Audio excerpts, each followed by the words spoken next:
Welcome to the podcast An Ancient Language for a Modern Soul, Poemi Conviviali by Giovanni Pascoli. I'm here today with Professor Taije Silverman, who has co-translated poems by Giovanni Pascoli and published them in the highly praised collection Selected Poems by Giovanni Pascoli. Taije is a poet and a translator, teaching poetry and creative writing at the University of Pennsylvania. Today we will talk about Alexandros, a poem about Alexander the Great, a historical character who has fascinated generations of scholars, writers, and poets. You will hear the poem in Taije's own translation and read by her. The music is by Giovanni Tardini, played at the Celtic harp by Arianna Mornico. Welcome, Taije, and thank you for being here. I'm very happy to be here. Alexandros starts with a very concise sentence. So we've come. It's the end. The poem starts at the end of Alexander's incredible journey that took him from his native Macedonia to India, crossing Iran and the Himalaya. He lived an extraordinary life, and in the short span of his 33 years of life, we know that he died in 323 before Christ, he conquered a vast portion of the earth known then, and forever changed the geopolitical landscape of the ancient world. So in this poem, Pascoli says that Alexander has reached the end, which he identifies with the ocean, probably the Indian Ocean, but more likely the ocean that ancient cartographers thought encircled the earth. He can no longer move forward. It is a very interesting perspective from which to portray this incredible historical figure. And Taije, you have chosen to translate this poem together with a few others from Poemi Conviviali. What attracted you in this poem, and why did you choose it among the other conviviali? I think its reputation, primarily. Several different people whose sensibility I really trust cited Alexandros as their favorite poem among all of Pascoli's verse, and the way that they talked about it lent it this mythic quality. And I was drawn, too, to the title, to Pascoli's choice to keep the Greek name instead of translating it into Italian, the otherness of that sound, Alexandros, before all the vowel ends of Italian in the poem to follow. That contrast really sparked my curiosity. Something about the consonantal bluntness in the title sounded to me at odds with the lyrical, meandering narrative that follows, and I think intentionally so. Pascoli's combinations and clashes of registers are always quite willful, quite intentional, whether they're linguistic or tonal registers, and that intentional desire to contrast and combine registers has been for me probably Pascoli's most consistent appeal. And then when I read the poem, I was instantly smitten with it. The premise alone seduced me, this image of Alexander the Great standing in front of the ocean and believing there's nothing beyond it, and that he has essentially claimed the entire known world for himself. I love the absurdity in that level of ambition. And I love that what prompts the poem is Alexander's plan to now conquer the moon. And I love how the moon both shines down on the shields of his men as their shields shine it back to itself, reflecting the thing which is itself the essence of reflection. And for all its weird turns, and even with its really original premise, the poem is stuffed with good, old-fashioned gorgeousness. Trees traveling along the surface of a river while they remain rooted in the forest. Melodies as steady in his memory as waves inside a shell. I was also really interested in the poem's shift from a persona poem in Alexandros' voice to this third-person perspective that studies the women who aren't on the central stage. Why does he turn away from that first-person voice? And why does he turn to the sisters? And then why end with the mother? It's such an unexpected move away from the hero. And the tone in the poem's last line fascinates me and totally puzzles me with the mother hearing this rustle of oaks from the same shadow in which earlier Alexander wished that he had remained. That sense of ambivalence rings true to me, and it feels familiar. Thank you very much. So in my life as a scholar, I've written about Alexandros, which for me is a poem really about desire, like many others in the Conviviali. The desire is that inner drive that pushes people to go and achieve their goals, and it can be extremely powerful and even dangerous. Alexander was driven by more than a desire for conquest, at least Pascali's Alexander. It is a desire to discover, to know, to go beyond where everyone else went. But when he reaches his goal, well, it's just a vertigo of nothingness, as there is nothing more to desire, nothing more to conquer. And Taije, you wrote in your translation, "Dream is the endless shadow cast by the true." Taije, you are a poet yourself. What can you tell us of the various images that Pascali uses to describe Alexander's experience, his relentless drive? I don't know if I should admit that this is my least favorite line in the poem. Each time I came to it in every draft of this translation, I tried to change the meaning of the line. I tried to make it more tangible. Maybe I will read this stanza. Maybe I'll read this section and then talk a bit about why I hated that last line of it. So it's the second section of the poem. And he's directly addressing these rivers, the torrents of rivers and the mountain ranges. He's speaking to them directly. Torrents I forded across your clear waters, you carry the trees from a motionless forest, and beneath them your ripple remains. Ranges I climbed, past, beyond. You don't rise up as high nor as vast as you'd longed in my own mind to be. Mountains and rivers, you share the same blue as the sky and the sea. It would have been better to stay, better to dream. A dream is the infinite shadow cast by the true. Everything that precedes that last line convinced me instantly that ranges don't rise as high after he's climbed them, that rivers are no more or less blue than the sea. Those lines are visceral. They appear instantly before my eye. But I can't get a hook into that line about the dream being the endless shadow cast by the true. Every word in that line for me is like a cloud. I can't picture a shadow cast by the true. I don't actually know what that shadow looks like. I don't know what the true looks like.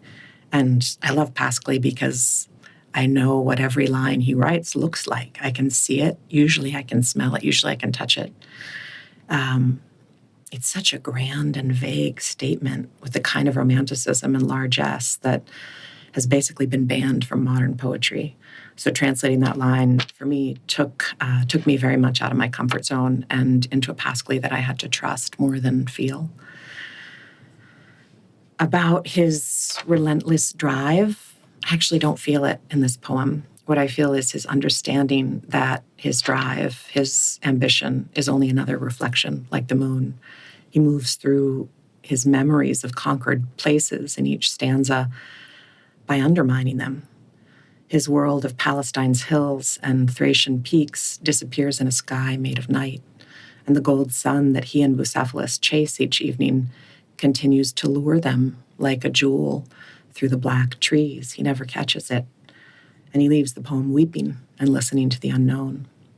Yes, now that you mentioned the particular place names that we find in this poem, let's talk about the language of it. So Pascali is famous for the extreme accuracy with which he identifies objects. He's never vague. It is that plant, that flower. And here there are quite a few references to the ancient world. Mistophori, which we translated as mercenaries, pezzeteri, soldiers, auleta, flute player, the ancient toponyms Emo and Carmelo, which we left as such, so Hymen and Carmilus. So how did you decide to render those words? For Pezzateri, I wanted the rhyme between men and end, and I also wanted to convey his intimacy with those who have followed him here to the end of the known world. His men, my men, they belong to him, and he belongs to them.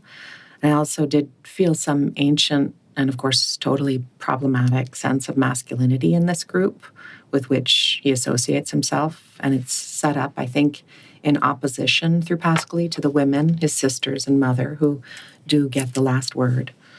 Both women and men now can be soldiers for our contemporary reader, but here in this section, it felt to me more like a gendered form of fellowship. And I do have a few earlier drafts where he addresses these men directly, but I wanted to tone down the more dramatic tone which direct address evokes. It's a sense of drama there that would have been plainly moving in Pascali's time, but in our time, which is so inundated by irony, his drama can easily sound really silly, or, as a friend told me recently, criticizing Pascali, ampoloso.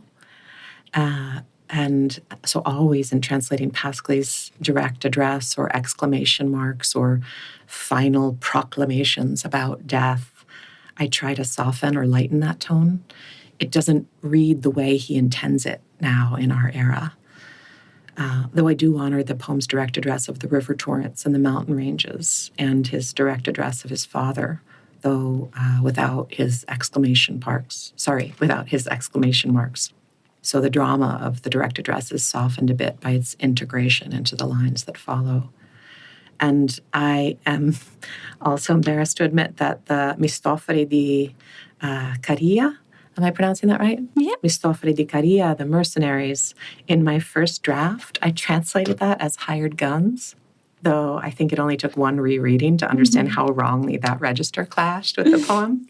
And I did try mercenary, but those longer Latinate words are always harder to rhyme with. 3-syllable rhymes in English don't sound like they sound in Dante. They sound childish. They always sound like nursery rhymes. So I traded our awareness that these are soldiers who have been paid to fight. I traded that information for the rhyme between core and weapon-decked core with the final shore. Maybe I'll read that too, actually, if we have the time. Yes, we do. So this is the first section of the poem. So we've come, it's the end. Messenger, pound the drum. No other world beckons but that one in air, lone wandering sphere which reflects on the shields of my men. Unreachable end. From this final shore, you can see the great river encircling earth without wave. Oh, weapon-decked core from Palestine's hills and bare Thracian peaks. Look where the world disappears in a sky made of night. So I traded that information that they are in fact assassins, that they are mercenaries, for the rhyme between core and final shore, and even the off rhyme with bear and wear and disappear. I also like the assonance between weapon, and decked, weapon and decked, which echoes, I think, out of encircling.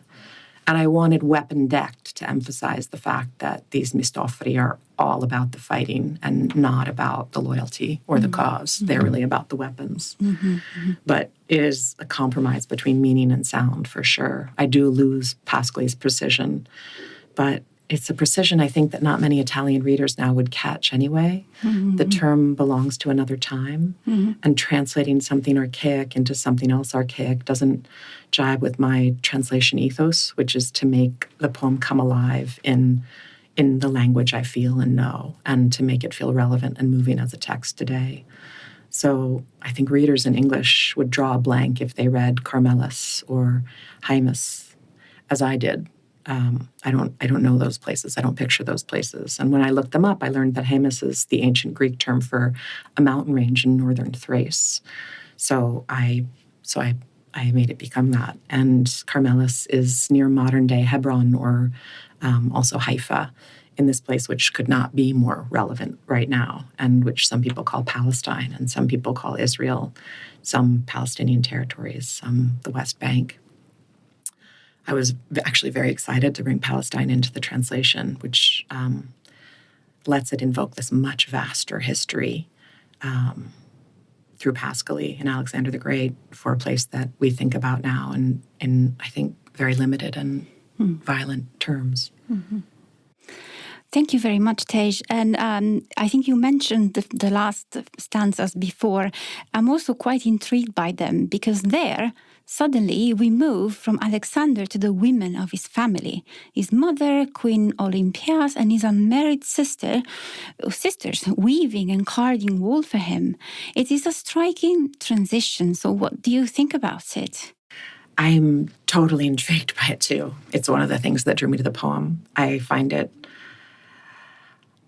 guess I find it shocking and inevitable, given Pascaly's biography and given his interests.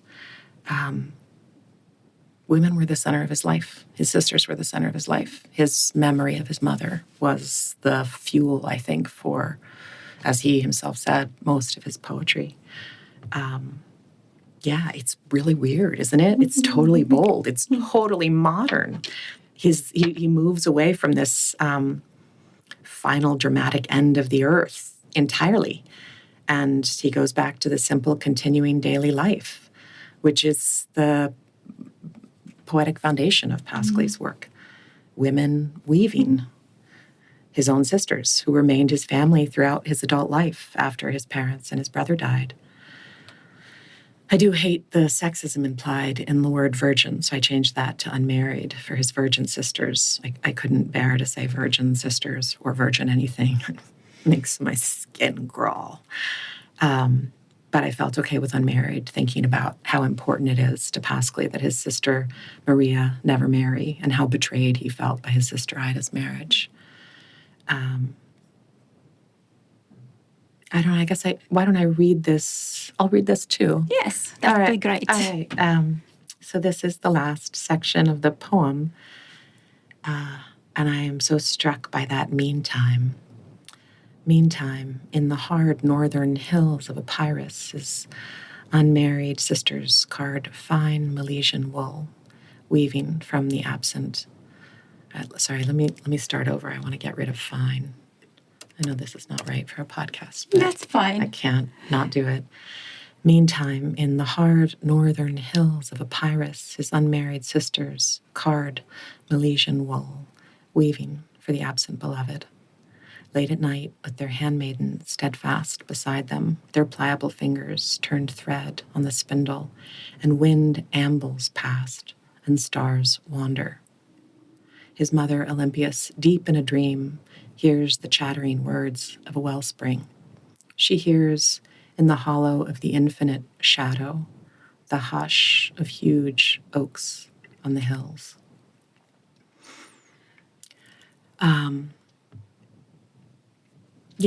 It's a really intensely abrupt transition, the beginning of this section. We go from Alexandros' sense of failure, his weeping at having gone as far as he can go and understanding that it's not far enough and it can't be far enough, to this totally different ongoing form of time, this meantime that starts this last stanza and that opens into this tranquility of women weaving as they wait for him. The way that Penelope ultimately is the ground on which the whole of the Odyssey settles. And what's fated, what's destined in the wind and the stars just ambles by, it just passes. But the home remains and becomes ultimately more important than destiny and moon landings. And the mother, of course, makes me think of Pascaly's mother much more than it makes me think of Alexandros' mother, whose ambition made her son's ambition look quite paltry. Pascaly brings his mother back to life in this stanza, as he so often does in his poetry. And he also brings life into that space of death, as in so many of his poems, into the dream space, which is no longer the great delusion of the hero who can't conquer anything else, but is the Pascalian dream space where the dead remain vivid and present through the absolute, almost prayer-like particularities of nature, of oaks. Just here we are. We're no longer at the moon. We're no longer at the end of the world. We've just got these simple oaks, the sound of the oaks on the hills. And that's how this poem about Alexander the Great ends. Oh, thank you very much, Taije, for being our guest today. It has been a real pleasure having you here.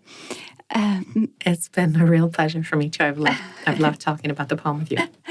And thank you all for listening. And you can now enjoy the poem in its entirety, read by Taije herself. Alexandros, 1. So we've come. It's the end. Messenger, pound the drum. No other world beckons but that one, in air, lone, wandering sphere, which reflects on the shields of my men. Unreachable end. From this final shore, you can see the great river encircling earth without wave. Oh, weapon-decked core from Palestine's hills and the bare Thracian peaks, look where the world disappears in a sky made of night. 2. Torrents I forded across your clear waters. You carry the trees from a motionless forest, and beneath them your ripple remains. Ranges I climbed, past beyond. You don't rise up as high nor as vast as you'd longed in my own mind to be. Mountains and rivers, you share the same blue as the sky and the sea. It would have been better to stay, better to dream. A dream is the infinite shadow cast by the true. 3. The longer the road that rolled open before me, the greater the joy I would take. Both my risks and my doubts enhanced fate. At Issus, when one night a wind beset camp, blazing through all my caravans, miles of horses, my thousands and thousands of men. And at Pella, when taming Bucephalus, I chased the gold sun to its end every evening, and then galloped farther to where, like a jewel in the black laps of trees, the sunlight kept burning. 4. Father, Amintas's son, I didn't know how far the road would go. From altars where we traveled, Timotheus played the flute whose roaming melodies of epics last past death. Inside me now, they're steady as the waves inside a shell. Oh, song that swells and carries on, you call on me to follow, song I trust. But this here is nothing, the ocean, the end, and the song passes, fading beyond us. 5. So he weeps, having reached the shore breathless. He weeps, his one eye dark as death, and the other the blue of the blue in the sky. And the hope in his dark eye, as faded, dims darker, while his blue eye burns bright with desire. Farther off, he can hear the frothed growling of beasts. He can hear the unknown, which, unceasing, keeps passing, like elephant herds on the plain. 6. Meantime, in the hard northern hills of Epirus, his unmarried sisters card Milesian wool, weaving for the absent beloved. Late at night, with their handmaidens steadfast beside them, their pliable fingers turned thread on the spindle, and wind ambles past, and stars wander. His mother Olympias, deep in a dream, hears the chattering words of a wellspring. She hears in the hollow of the infinite shadow the hush of huge oaks on the hills.